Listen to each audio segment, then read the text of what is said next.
Good day, everyone. Thank you so much for joining me. I appreciate all of you who take the time to watch my videos. I have had such a wonderful time going over the book Think and Grow Rich. I hope you enjoyed it too.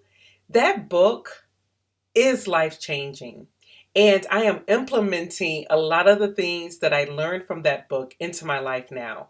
And I tell you, it's not easy because there are some times where I have to talk my mind out of what it wants to believe so that I can replace it with what it is that I want to believe, right? Not what my mind is saying is true, but what I'm believing for myself to be true. And it does not come easy.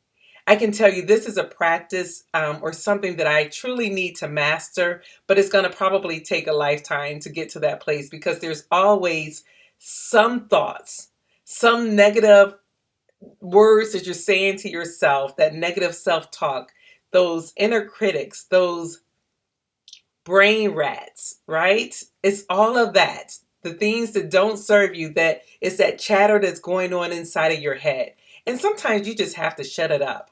And I could not think about what I wanted to talk about today.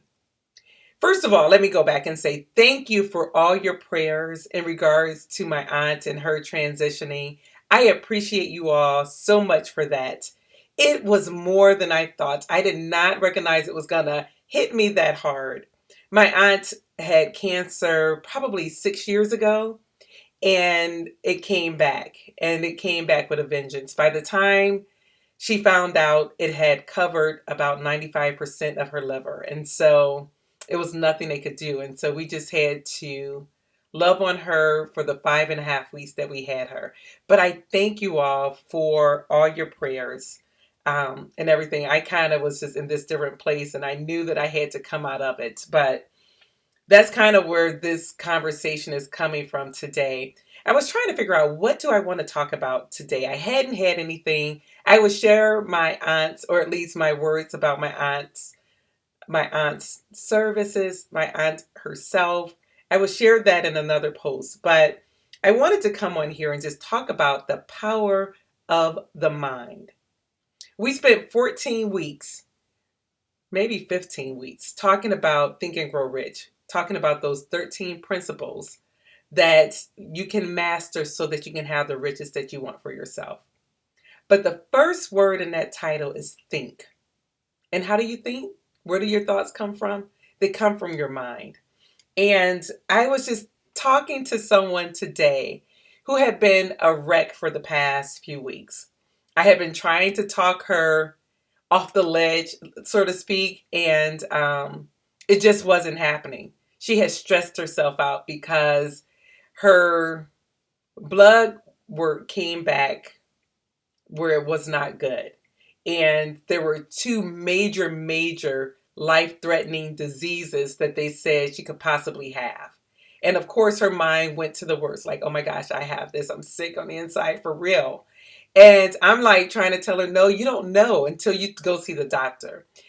And it wasn't easy. And trust me, even to this day, she found out the results today and she's fine. But even until then, she had already accepted the fact that she could possibly have what she had thought she had. She learned everything about it, everything, and had worried herself so that her mind began to act as such. I think I talked to you about how the mind doesn't know the difference between what's real and what's imagined, and that your body would react accordingly. So she had taken on what the doctor said she had, and her body reacted that way. So let me talk about the different side effects that she had that this disease could possibly have.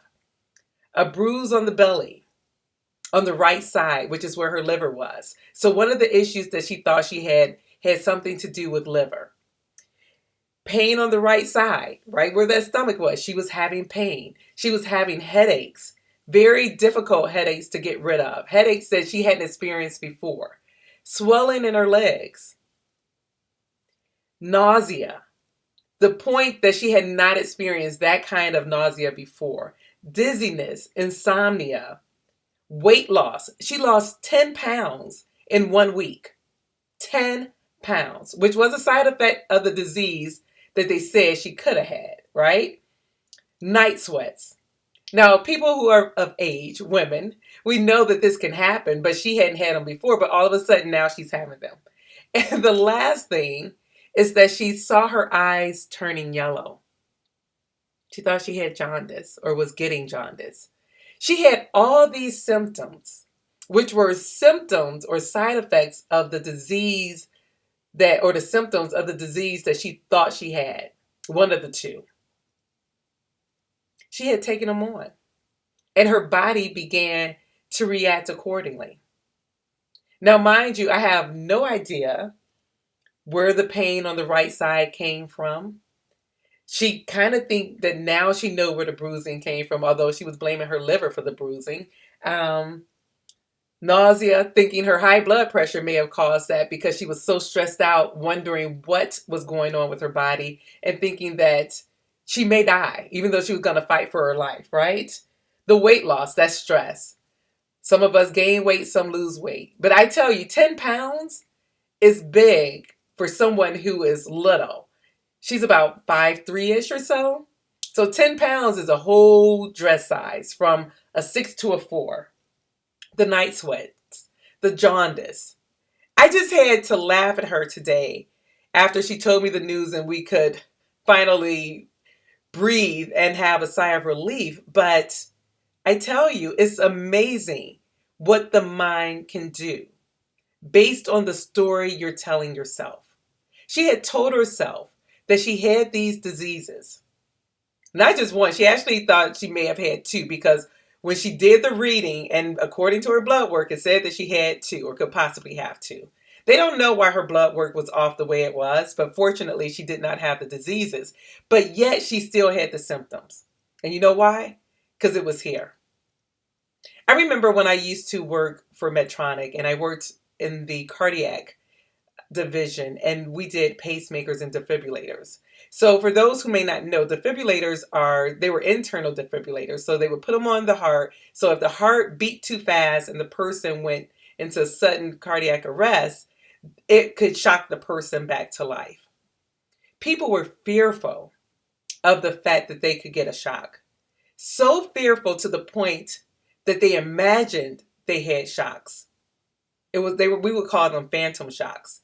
They didn't get a shock, but they believed in their mind, they felt the shock happening. And the shock is not, people always described it as a horse kicking you in the chest. So you would think you would know if you actually had that. But people believed they did just because they were so fearful of the fact that they could have it that they imagined it happening to themselves. And that's the same thing that happened with my friend.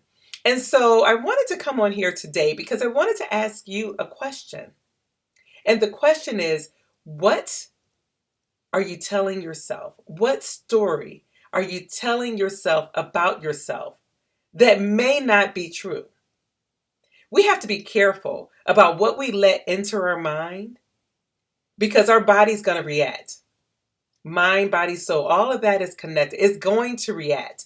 And we need to be mindful. Look at that. We have to be mindful about what we allow to go into our thoughts. And I'm saying this because I have some thoughts, like I said before, that I need to work on and get together. But in doing so, I am being very intentional about when I'm aware of the thoughts that I'm having that's not serving me, I'm changing them right in that instance. I'm not giving energy to the thing that I don't want to give energy to. And so I just want you to think about that. Think about that for yourself and see what it is that you need to change the narrative to. What story have you told yourself that is not true? Maybe it's that I'm never going to be able to have that business I want. I'm never going to be able to afford that vacation that I desire. I'm not going to be able to help the people that you want to help because maybe you're financially not able to yet. And you hear I said yet. Because if you believe that you can do it, it will happen. So change the narrative. Maybe it's that you're not going to have the kid that you desire. Change the narrative. Say what it is that you are going to have. I remember when I was talking to my friend, I knew she was going to the hospital today or the doctor's appointment today. And she kept saying, I'm preparing for the worst. And I asked her, like, what does that mean? Why not prepare for the best?